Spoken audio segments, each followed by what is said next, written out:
Hi, everybody, and welcome to today's webinar on responsible AI and democratic society. My name is Julia Neer, and I'm a research analyst here with the Strategic Foresight Hub at the Stimson Center. This fall, the Hub has hosted several public webinars featuring our responsible AI fellows who work on AI policy issues on the ground throughout the global South in a program that we jointly run with Microsoft's Office of Responsible AI. Our fellows meet regularly in closed webinars and workshops, but we hold the public sessions to kind of disseminate their knowledge more widely and share what they're doing with the rest of the world. This marks our third public session, and I'm thrilled to introduce Branka Panic, Christina Pinto. Our third speaker, Akin Agunbiade, is running a little bit late, so we're hopeful that he'll be able to join us, but we're going to proceed with Branka and Christina today, who, like I said, are going to be talking to us about responsible AI and democracy and how they intersect. So Branka and Christina will kick us off with some introductory remarks on their own work in the space. Then I'll ask them a few questions in a panel format before we turn to audience questions at the end. So if you guys have any questions, I encourage you to use the Q&A box throughout the webinar, and we'll be monitoring that to introduce them towards the end in the Q&A section. So with that, I will hand it over to Christina and Branka. I would love it if you guys could each kind of introduce yourselves a little bit before launching into your presentations. Definitely. Thank you for this brief introduction, Julia. Very excited to be here this morning with the audience and to have the opportunity to share a bit with the public on the kind of work and the kind of discussions that we're having inside of our sessions within the Responsible AI Fellowship. As you said, my name is Cristina Martinez Pinto. I'm originally from Guadalajara, Mexico, and I'm the founder and CEO of the Public Interest Technology, or PIT, Policy Lab. Our focus is in the Latin America region in the development of policy recommendations and governance frameworks to understand also the social technical impacts of emerging technologies and how AI is shaping societies.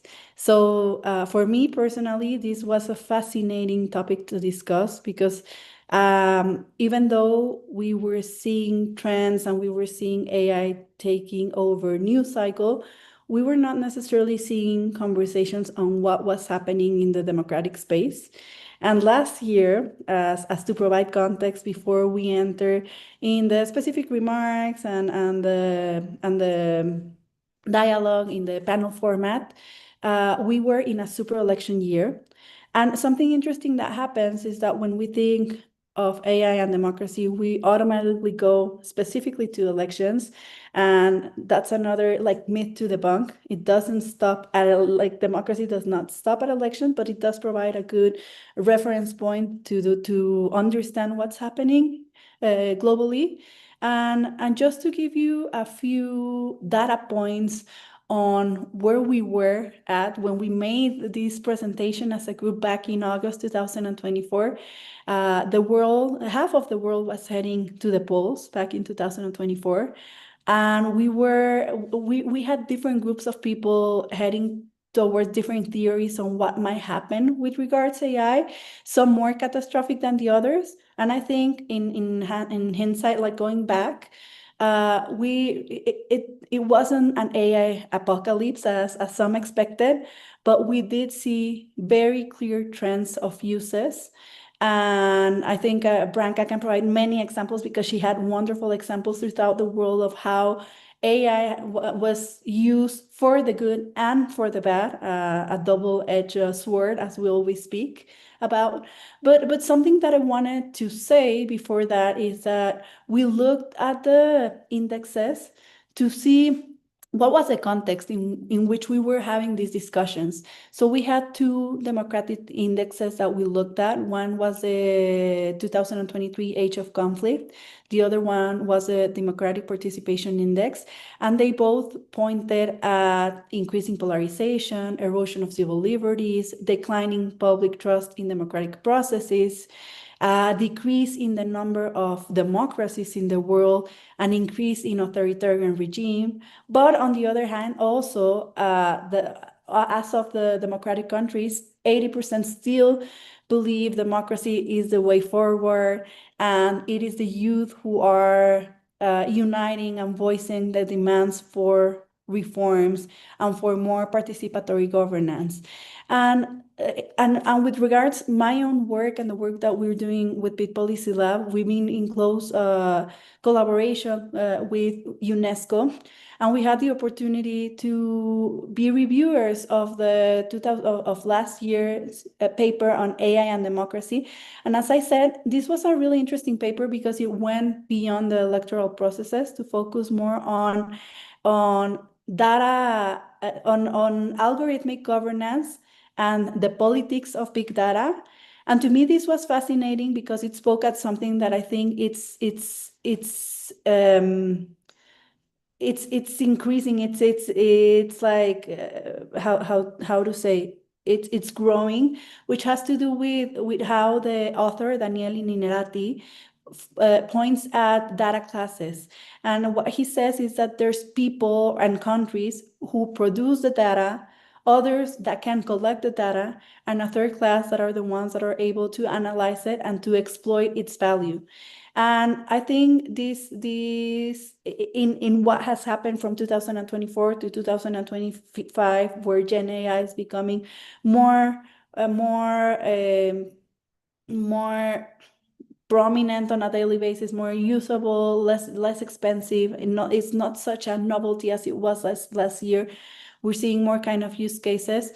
This becomes important because what we're seeing is also a question of geopolitics, of power, of concentration in of data, of data in the hands of companies and a few countries, and not necessarily in the majority of the world.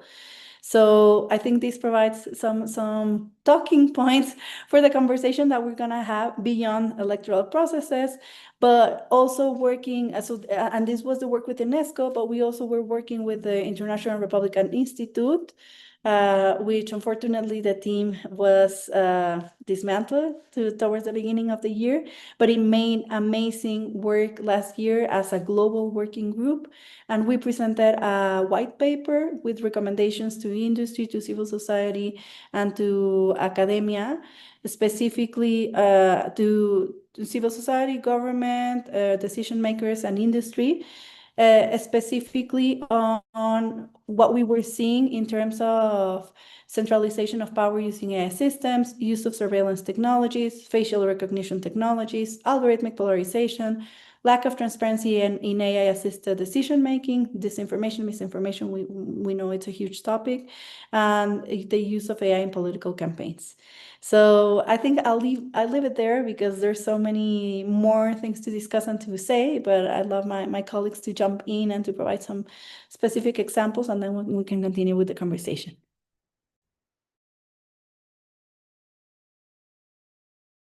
All right, Branka, I will hand it over to you next.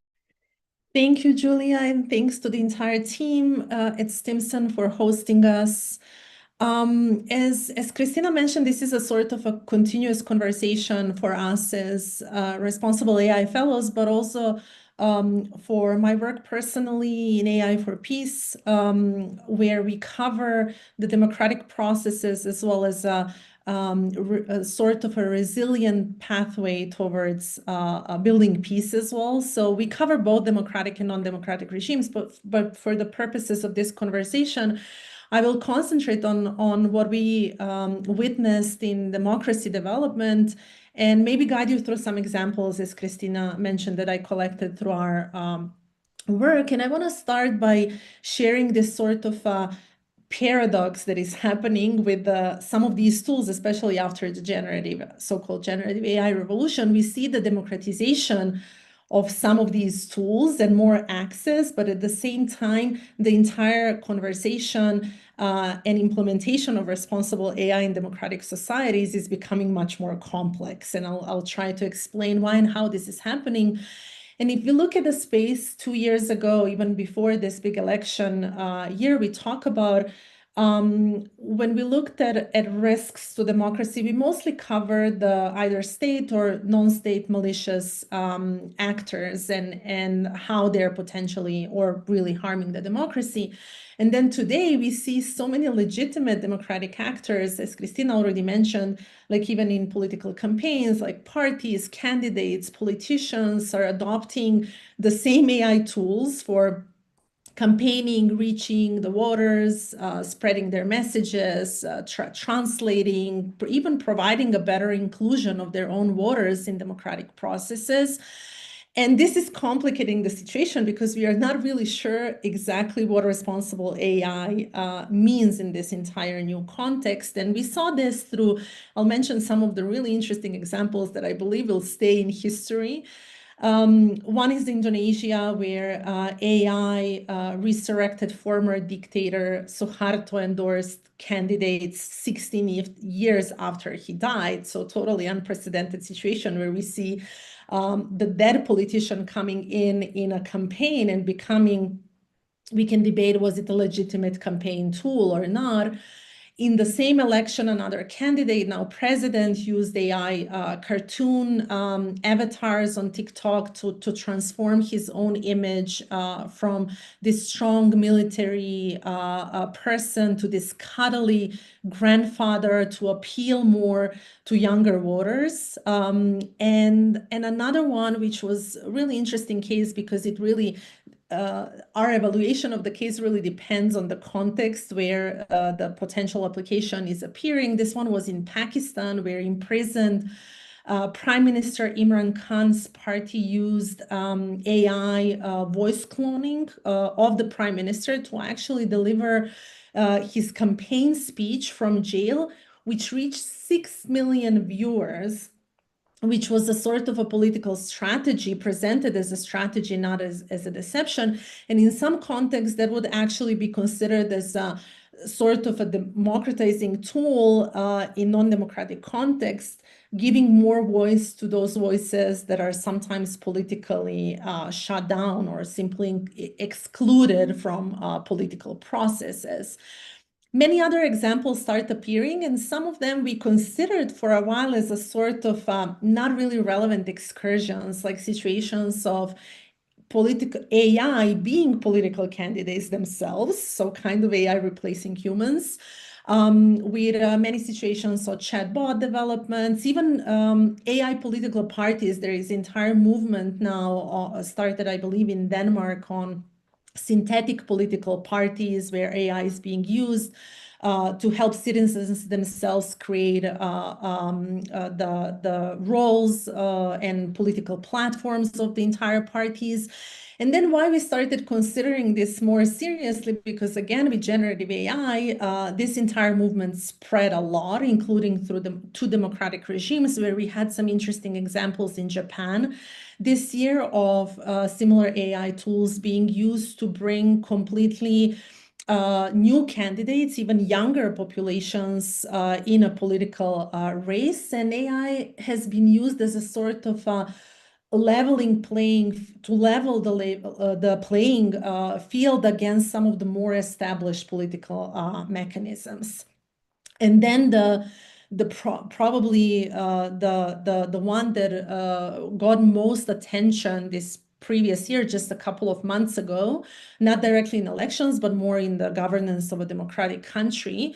Albania became the first country to nominate the first AI minister, so the virtual cabinet minister. There is no human behind it.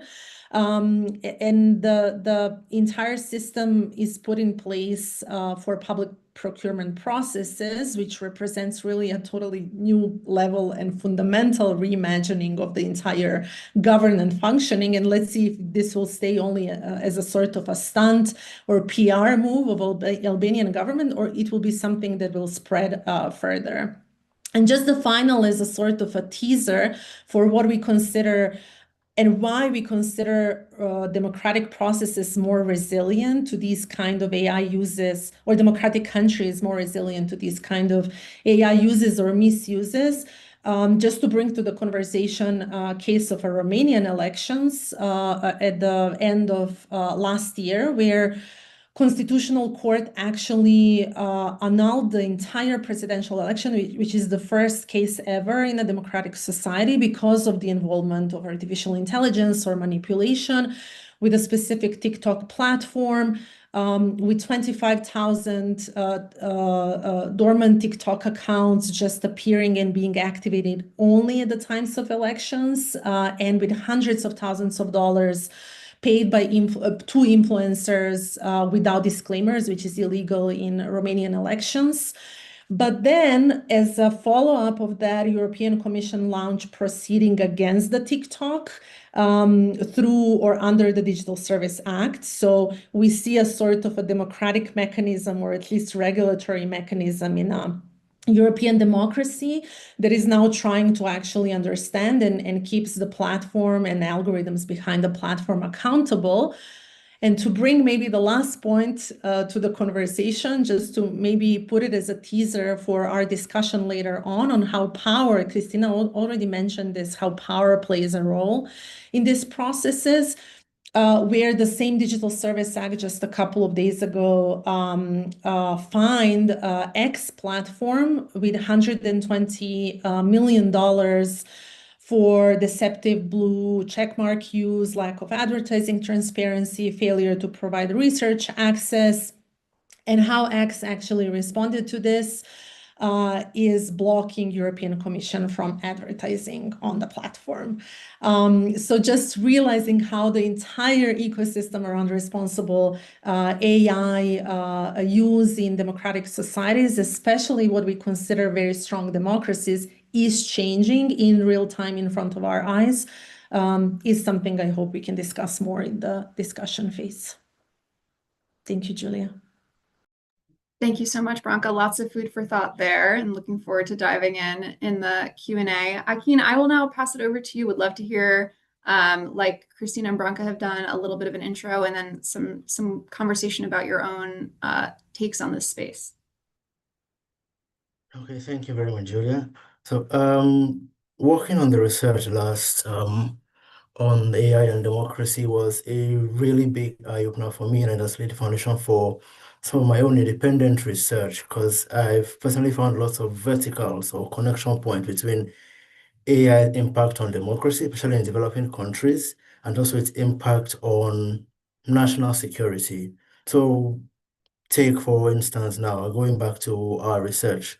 So, for instance, we found that AI is, as we all know, it's a neutral technology. It has no inherent positives or negatives. But in societies, in democratic societies, it tends to get interwoven with the existing tensions in those societies. So take, for instance, a country like Senegal, which featured in our report. In Senegal, unlike many other Francophone African countries, there is strong anti-French, anti-colonialist sentiment, which politicians tend to usually whip up towards electoral cycles to gain popular support from voters. And in Senegal's election in 2024, there was a deepfake video of a prominent politician condemning France, and before it came out that okay, this is not a real thing from him, it already gained significant traction. So that's in Senegal. Coming home to Nigeria, the significant tension in Nigeria tends to revolve around religion. The country is almost evenly divided between Christians and Muslims. So tensions in Nigeria tend to revolve around religious tension or ethnic tension. So there were like two major deepfake videos in Nigeria's elections where a politician was seeking support of a prominent pastor. Another one where another politician was bragging about how he was going to rig the election. Both of them deepfakes, but they both played on still existing tensions around religion, ethnicity, and existing low trust in government and government institutions. One of the other countries that we saw going outside the African continent now that we considered was Slovakia. And I find Slovakia quite interesting because it shows, because in many other instances now, we can still debate how far the impact of AI went in shaping electoral outcomes. We believe it did, but we don't have definitive proof, but Slovakia offers definitive proof or very tangible proof of how an electoral result was swayed because of AI, where the candidate who was tipped to win the election and was on the verge of winning, a deepfake was circulated about where he bragging that he had rigged the election, and before the truth could come out, the vote had swayed the other side to the other candidate. So this is an outcome where we saw that AI significantly changed Slovakia's electoral or democratic fates. And like Branka said, it's we tend to focus a lot more on elections, but elections are just one feature of a democracy. Other parts of democracy are the right to freedom of speech, the free expression, free association.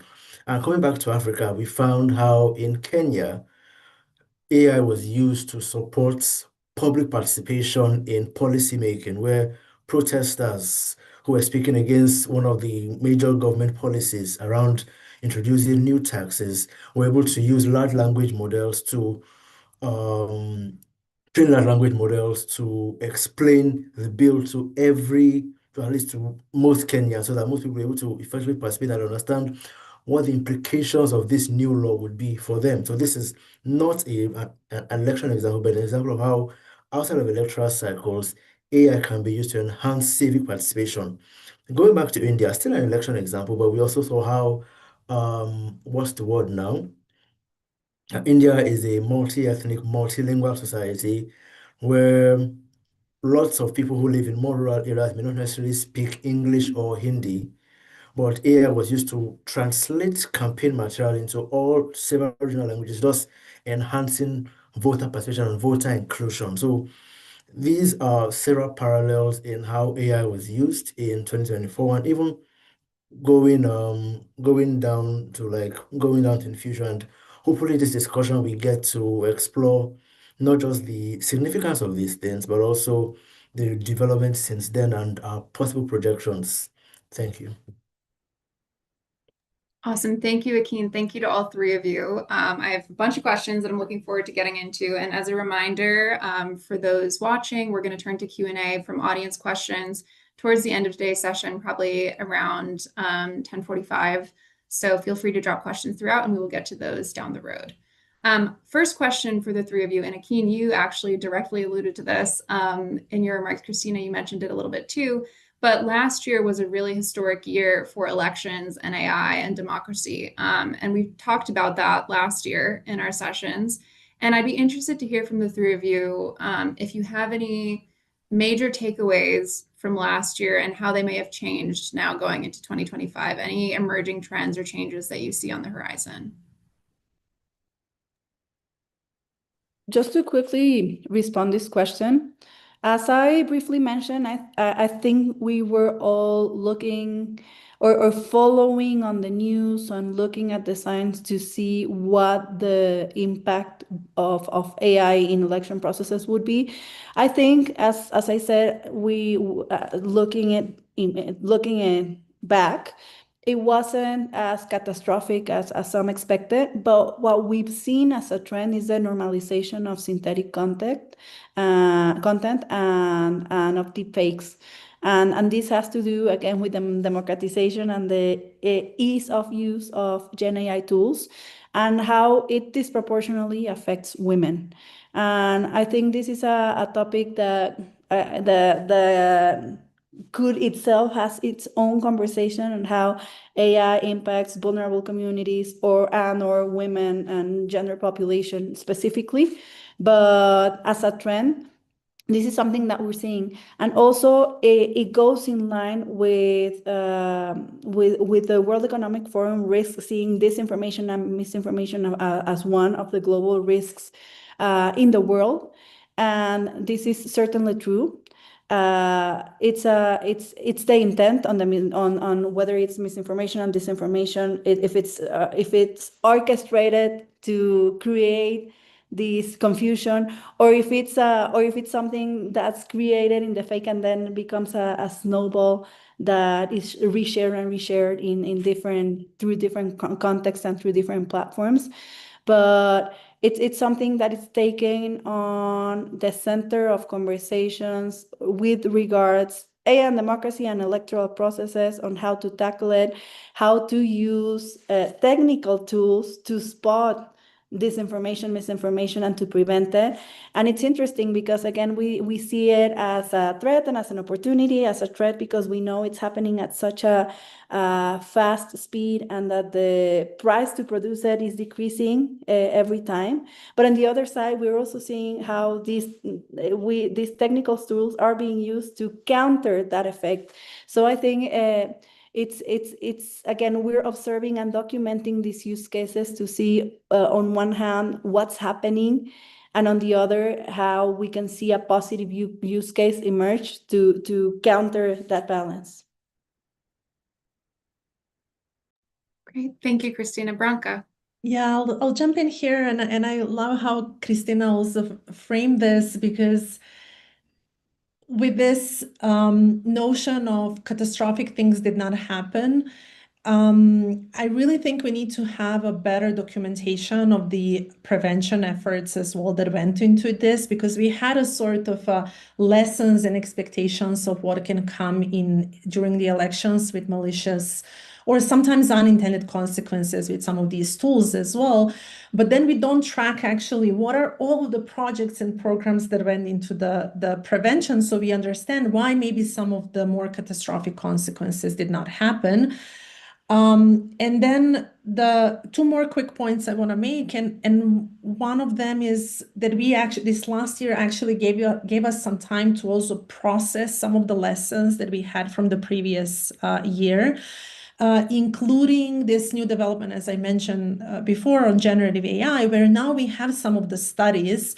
And recently, I think the government of Canada did this research, or actually caught the malicious attack online that is allegedly created by Russian support actors of manipulation of online spaces.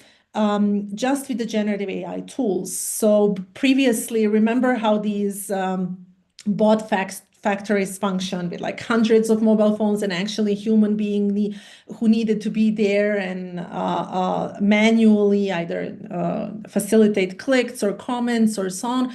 Now this is all facilitated by automated systems that are also so what we were cautioning against, but did not have a proof that this is actually happening. Now we finally have a proof that these systems are able to even have a full conversations with real users out there. They're complete artificial personas. You cannot, as a human being, actually recognize that they're not real beings, because they have a full histories of conversation, of personalities, and so on, which is creating a sort of a new level of threat. And then, just by chance, how this webinar ended up being in a really good moment for spreading some of these tools, because two of the major peer-reviewed studies by Nature and Science have just been published 2 days ago that are showing how persuasive some of these tools can be. So not only the fact that they can be spread on scale, but their effectiveness in persuading the voters is much better than what we followed in the previous election cycles with election ads, for example. And this study was done for US, Canada, Poland, and United Kingdom.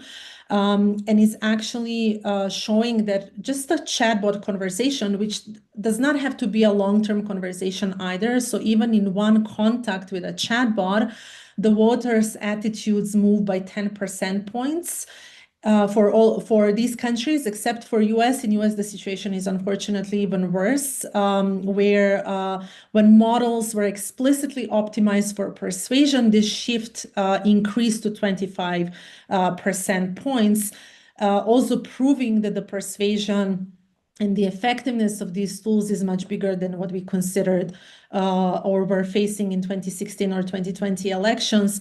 And just what authors are reminding us here, and I think it's really important historical reminder that 2016 elections were changed by 80,000 swing voters. And They even made a calculation of how much money we would need to tackle this amount of voters in the next election. In the US, only $3,000 is enough to actually achieve this through new chatbots. So this is the change that only 1 year brought with these tools. And again, we need more research for other countries as well, which I think all three of us are advocating to understand what is happening in the global South and some of the other contexts that don't have the mechanisms to fight these kind of attacks on democracies. Thank you, Branka. Akin, anything to add? Okay, thank you. So, another major trend that we observed and which I have also noted has been growing in terms of occurrences is the occurrence of, sorry, sorry, sorry about that. Is the occurrence of what we call liar's dividend. And here, what am I referring to by liar's dividend? It's for those who are probably not familiar with the term, it refers to when, let's say, in the context of democracy, now let's say a public officer or a state or non-state actor is able to avoid accountability by leveraging the significant ubiquity of deepfake content or synthetic content to claim that, well, what you saw in that video, what you saw in that audio clip or that image wasn't me. Even though it might be real, it might be real world content, but because there's already an existing deep layer of skepticism about whatever people see, since seeing will no longer be believing anymore.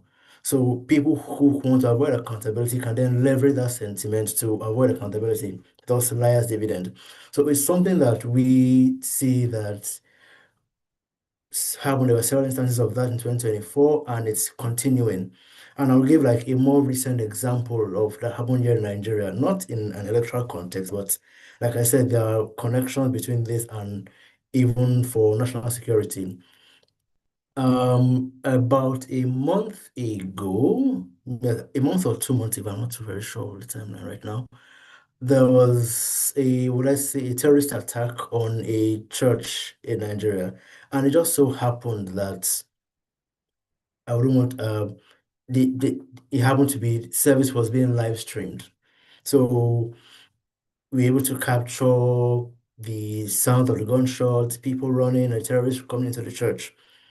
And it was significant uproar and sensing about something needs to be done.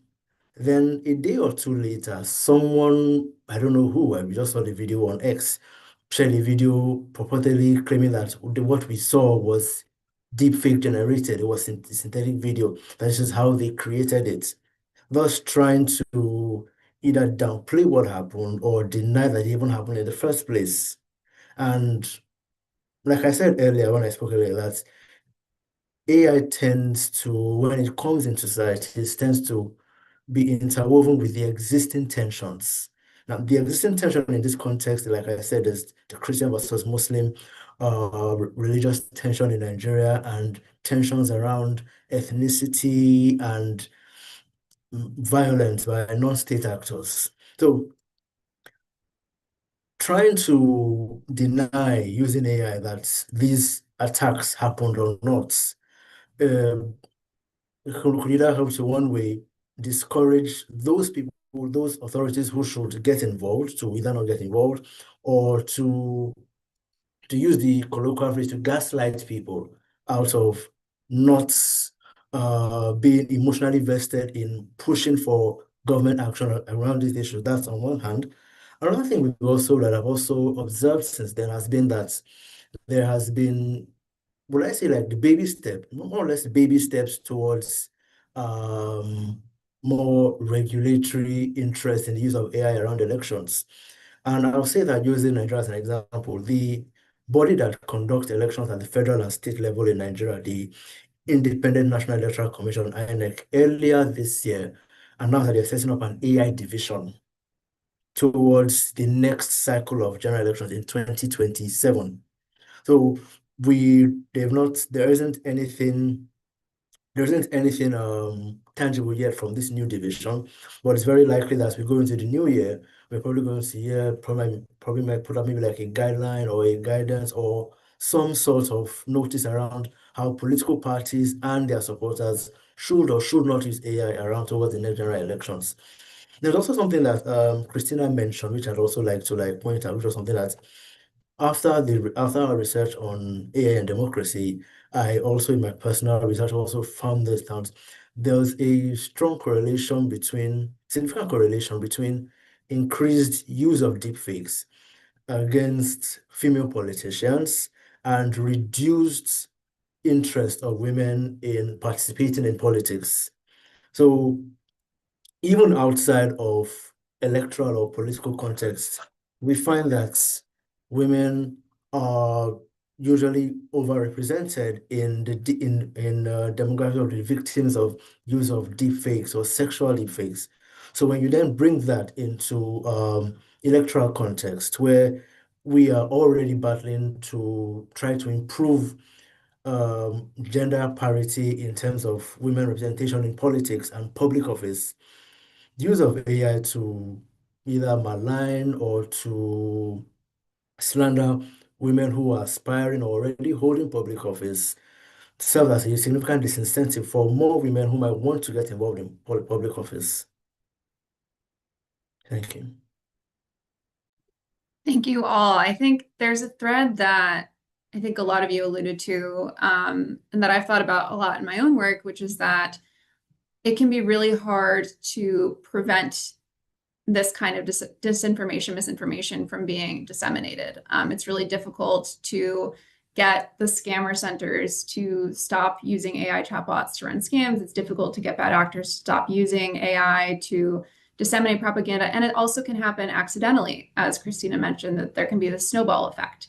So what I'm wondering is if you guys have any thinking or any examples of how community level intervention can help to protect individuals and societies from being so susceptible to this AI-driven misinformation. And it's really hard because I think we live in an era where a lot of the times up until very recently, when you see an image of something, you can assume that that's true, right? And when you see a video, you can assume that that's true. And so do you guys have any work or thinking about, how communities or individuals can work to protect themselves from this kind of misinformation?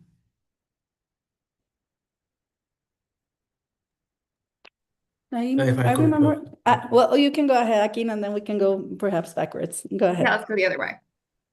okay, thank you.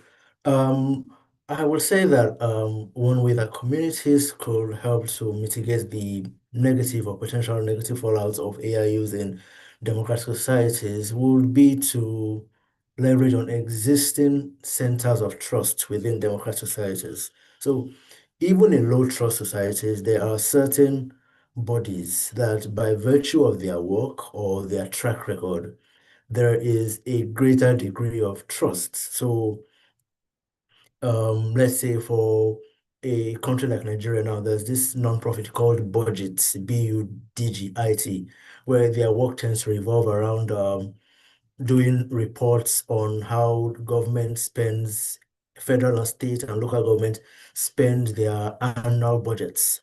And they have a great degree of trust amongst most people swear by what budget is. And there are other similar bodies that do work like that in other spheres of society. So if bodies like this, with either with the working with the electoral body, electoral monitoring bodies in the country or international bodies, probably to set up platforms where whenever there are any, because one of the key features of synthetic content is that people who create them want them to go viral. You don't create them and keep them to yourself. You want them to go viral and create some kind of impact or sway some kind of opinion. So whenever a deep fake video or audio or image is put out there and it's already getting similar traction, it would be good if those centers of trust in each democratic society could invest resources to verify.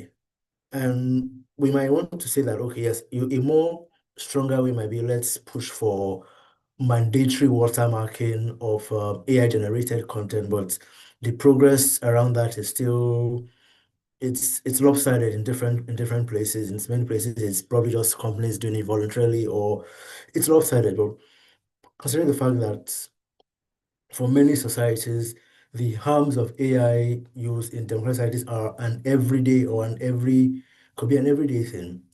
It is vital that centers of trust in societies probably take up the mantle. And like Branka said, it's not that expensive to implement this solution. We don't need $1 million to kick this off.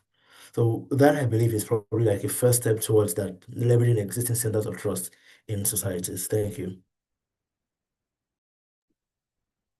Yeah, Akin, I can just echo this, and I really agree. I think there is something really important to this notion of understanding or strengthening trust back, because one of the consequences of the misuse or abuse of some of these tools is to go back to Akin's point of liar's dividend as well, which may be a bigger problem than the misinformation itself. And I absolutely support that. I'm just afraid that in some societies, this maybe less democratic societies, this central point can be abused.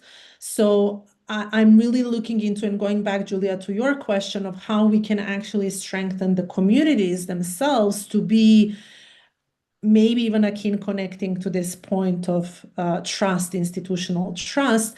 And we definitely need a lot of resilience building in this sense. So I really believe in education and educating people. There are some countries that are really, like Nordic country, really good in this, working with people as young as teenagers to understand the risks of automatic reshare, for example, of any content that is out there without actually putting some bit of a deeper thinking of is this real or not. But then again, I am a big supporter of bringing power back to communities. There are a lot of these tools that we are seeing now that are being built in these communities as a sort of a dialogue facilitation tools, really bringing back this conversational space that we kind of lost with online spaces and misinformation, disinformation. So how do we bring back this conversation, trusted conversation among communities themselves in the online spaces? However, what we see is also a sort of a mismatch of local actors to do this with the threat that they're facing. So we definitely need to invest more in building their capacities to even on a technology level, and to connect again to Akin's point, sometimes we don't need a lot of resources for this, right? Just a little bit of trust that these tools can be built so that the power and trust is being brought back to communities themselves. But the last point for me, I really want to stress that a lot of these efforts and expectations are on communities themselves. And I want to bring back to the conversation the power mismatch as well. And that we really need to advocate more for the responsibility of those who are actually holding this power. And yes, there are a lot of tools that we can build as communities, citizens, as peace builders, and so on. But there are a lot of things that these platforms can actually do. Or even now we go beyond the social media and social platforms. Now we are actually in the space of chatbots and generative AIs. So OpenAI and similar companies really need to step up and take more responsibility in actually building the tools for handling this level of misinformation, disinformation. I couldn't agree more with Branka, because I think as a trend, we see it as a community level and also as a person level, the transitioning the responsibility to the people and to the community and not to those that should be held accountable. So I think there's, of course, an opportunity to work hand in hand with the companies that can change from their internal norms how this information is spreading. I think it's more complex than what we think. It's not only black or white, as say content moderation or other tools that already exist, but these kind of practices definitely need to be better and definitely need to be at the center. But on the other hand, I couldn't agree more that we also need to invest more in building capacity in community. The only thing I disagree a bit with Branca and Akin is that I do think that resources play a huge role in it. Even though we're seeing the cost lowering, we're also seeing this year has been catastrophic for NGOs and for international cooperation because of all that's happening in the world. And I think the money is not necessarily flowing to the organizations to operate, the organizations that have boots on the ground, all the knowledge, all the programs. So I think those are the organizations that we should be focusing on building capacity and building literacy to operate sort of as a train the trainer model. This reminded me of an experience I had a couple of months ago where I was invited to be a judge for a hackathon by the German Marshall Fund on, again, AI and democracy. And it was a fascinating experience because most of the participants had never been introduced to this topic, but they had so great, and again, we know that hackathons are at least in my opinion, they're great to build community, to promote teamwork. It's not necessarily that you're gonna solve the world's problem in 24 hours or less, but as a participatory exercise methodology, I think it was fascinating because in about a weekend they work on a series of gamification apps, accountability apps to spot disinformation, but in a fun way, to work on educating people, but engaging them with the content. So I thought this was very, very novel. And there's also other kind of interventions that I think or experiences or applications that exist that I think are positive and that are promising. We have Polis, which is also it's like analyzing what people are thinking, and then you have more information on where this thinking is going, and then how to act upon the topics that are more important to the communities. There's these corrupt politicians GPT in Kenya towards accountability to expose the cases based on verifiable sources on what's happening with corrupt politicians in that country. And there's I think a very promising institution and technology that's called Crowd Voice, that what it does is it uses AI through WhatsApp through voice notes to actually gather the sentiment of the people directly from them. So I think this is really interesting because instead of interpreting what people might want to have said, you have their direct quotes. But then again, I mean, since we're talking about trust, it's always hard to say, well, who do we want to trust? Do we want to trust the interviewer and their interpretation, or do we want to trust the system that might be biased? So it's an interesting conversation, but I definitely think that there are tools that are gonna reinvent how we're interpreting people's priorities, concerns, and their own understanding of what's needed to strengthen their communities. But to me, those are the main pillars of the conversation. One, community-based, and the other one, accountability-based towards holding the companies accountable. All right, thank you so much, Akin, Branca, Christina, for those insights. I just want to pivot here a little bit to our audience questions that we've received in the Q&A. So first we have one from Nate Edwards, who strongly appreciates the framing in the broader ways that democracies operate beyond elections and how AI kind of interacts with those as well. But how do you view the use of AI in the justice sector, and what impact does that have on strong democracies globally and within the Global South context as well?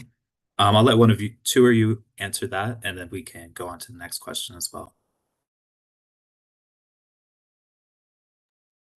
I have a quick comment on that, and then I'll let my colleagues participate as well. I think the AI and justice is an ecosystem space of its own that has its own scholars, publications, use cases. But I think there are two examples that I'd like to bring on the table, on the negative and on the positive side of it. The negative is well known. It's the use of the compass system in the justice system in the US, which showed the rest of the world how biased the recommendations could be. And it introduced the opportunity for us to have a new conversation on, okay, so what's happening here? And it had to do with the historical data that was being used to train the system and how it was giving more severe sentences to people of color than to white people. And even when people of color might have had a lesser extent of criminality, but it was again back to the bias. It was just reinforcing what the system had been trained on and providing those recommendations. And then this also speaks to the fact, or to the question of the judges taking for granted the word of the system, not necessarily using as a tool. Again, we always speak of AI as a tool that can help us inform decision making, but not necessarily make the decisions. So this was like a negative case, but then a positive one from the Feminist AI Network in Latin America emerged RAI, which is a really interesting use case that has been recognized widely internationally because of its feminist lens and because of its approach to the gathering of data differently, based on human rights principles, based on a series of different principles that do not necessarily optimize for efficiency or for productivity, but more for care, for power asymmetries, and for values that are important to the feminist community of practice. So I'm gonna share the link to both cases in the chat if anyone's interested in learning more of these. But I think Amurai is a great example of a positive use case in this space. That's great. Thank you, Christina. Akin, I see your hand is raised. You can go ahead. Okay, thank you. When it comes to the impact of AI in the justice sector, I would say that one of the significant impacts I see there, Christina has touched on one of them a little bit in terms of the angle of bias.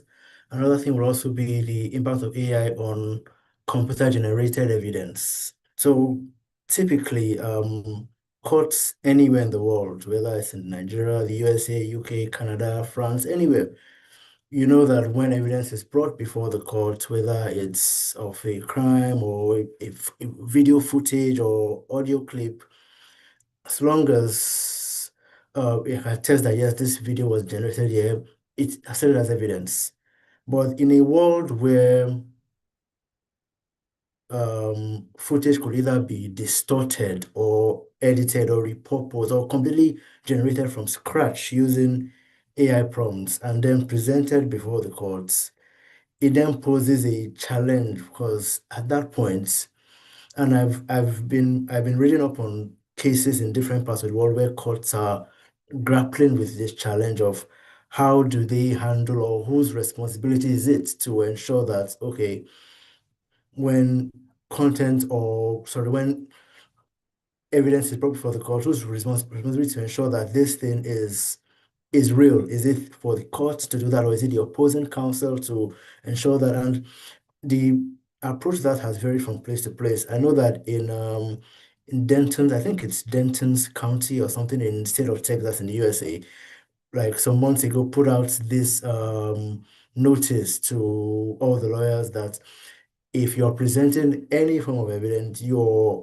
briefings or your documents, you have to attest that it is not AI generated. So that responsibility has now been pushed to the lawyers to ensure that they do not present, or they do not present AI generated content in their briefings or arguments before court. So it's a challenge that it is still evolving, and in democratic societies, I would say that for stronger democracies have a much more better hand at handling these issues because you have societies where your handling of CGE, community evidence, is a lot more robust, while democracies that are still societies that are still evolving in terms of exposure to democratic values, it's a lot more harder because there's already a layer of low trust. So it becomes a challenge where anyone can easily push the narrative using AI-generated evidence and possibly speed run, or what's the word now? Court cases can proceed, and before you then get real evidence, it then becomes, especially when you're dealing with societies where cases tend to stay quite long in the process before adjudication is achieved. So it's an evolving challenge, and it's something that I would also say that for different societies are taking different tacks to it, like the Texas example I gave, and we're still in really early days in how it's going to be potentially resolved. Can I just quickly add for Nate just one suggestion? We recently had a visit to Brazil and learned about AI ecosystem there, and Brazil is actually considered as one of the countries that is advancing the applications of AI in justice system, and just to amplify this with this number that half of Brazilian courts are actually already using AI in certain ways, and there are something like more than 140 only prediction or predictive AI systems that are applied. However, in cases such as case classification or understanding where the mass litigation is needed, or forecasting workloads, just understanding like where more work needs to be invested, or in cases of opening the justice system to more people. So making sort of a justice system more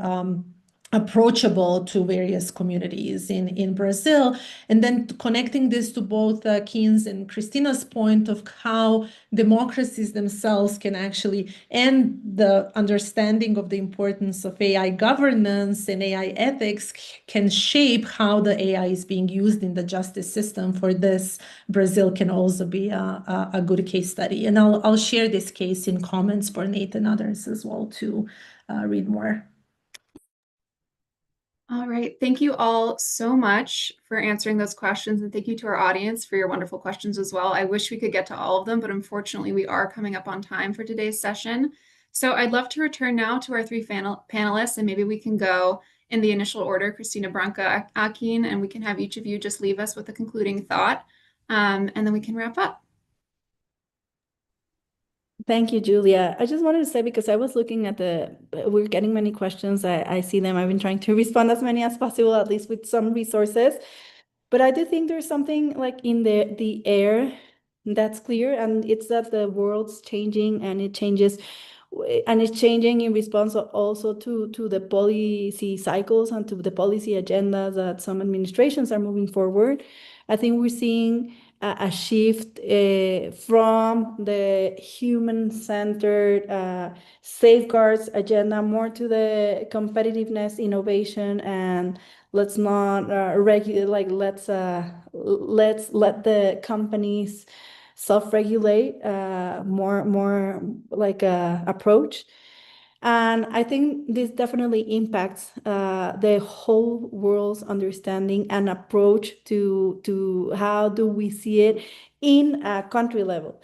And I think something interesting that has happened in Latin America is that given the influence and the work that UNESCO has been doing with the countries, the approach to AI strategy development and to tackling disinformation, misinformation, and to speaking about democracy is centered on human rights protection and on prioritizing the closing of gaps and understanding that vulnerable communities need to be protected. So this is a conversation that is happening at a regional level, but I do not necessarily see the voice of Latin America inserted in the rest of the global conversations as as a contribution to where this agenda should be leaning. I see more of the US, more of the Trump's administration approach towards, as I said, innovation, competition, and towards and towards even banning some of, as someone in the question asked, as a future, a sort of research directions in terms of diversity, equity, and inclusion, which is the work that many of us do in this field.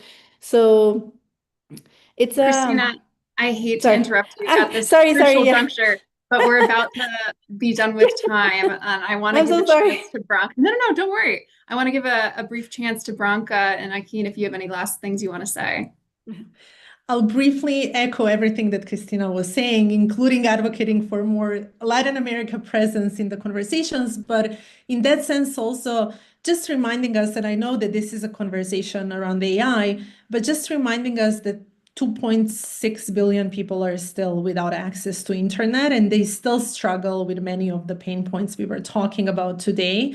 So understanding these contents as well, and even those that already have internet access but struggle with misinformation, disinformation in physical spaces, or have a direct translation of consequences to physical spaces, understanding these contents and our actions and what appropriate actions are, because sometimes they may not be AI related, they may be only radio or whatever works for that local context.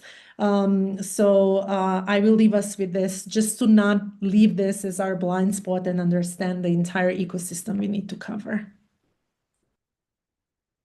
Great. And then Akeen, I'll leave the final word to you. Okay, thank you very much. I'll just rephrase something I said earlier, but AI in democracies tends to interweave itself with existing tensions. Earlier, I spoke about how in Senegal has very strong anti-French sentiment and many other Francophone, French-speaking African countries.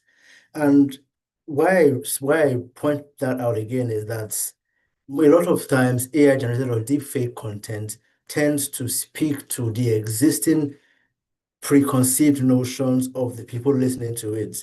So if I'm someone who already has a certain bias and I listen and I see a deep fake viral video that affirms what I believe about the other people, the other group of people, this affirms what I believe, and I'm more inclined to be less skeptical and I'll probably share it. Very likely the people who will be skeptical about the people who disagree with that view, okay, is this even real? Because they have a reason to be skeptical about it in the first place. So a key part of what we want to do to build a community or a world of people, democratic citizens who are able to effectively distinguish and prevent the spread of the ill effects of deepfake content is that we need to intentionally, one, be generally skeptical and also intentionally try not to live within our preconceived ideological bubbles. So the willingness to listen to the other side and understand their perspective to ensure that whenever bad actors try to manipulate us using deepfake or synthetic content, we are less prone to manipulation, are more skeptical and more willing to reason through its content, and sometimes find that okay, yes, these are gaps in this that I should not easily fall for. Thank you. Wonderful. Thank you to all three of you for your contributions today. We're so happy to have you on board as fellows and to share your knowledge in this session. I know we ran a little bit over, so thank you to those of you who stayed on. And if you would like to hear more about our fellowship and our fellows, we have a full webpage dedicated to that. I encourage you to check it out and stay tuned for future events. And I hope everybody has a great rest of their day. Thank you all so much.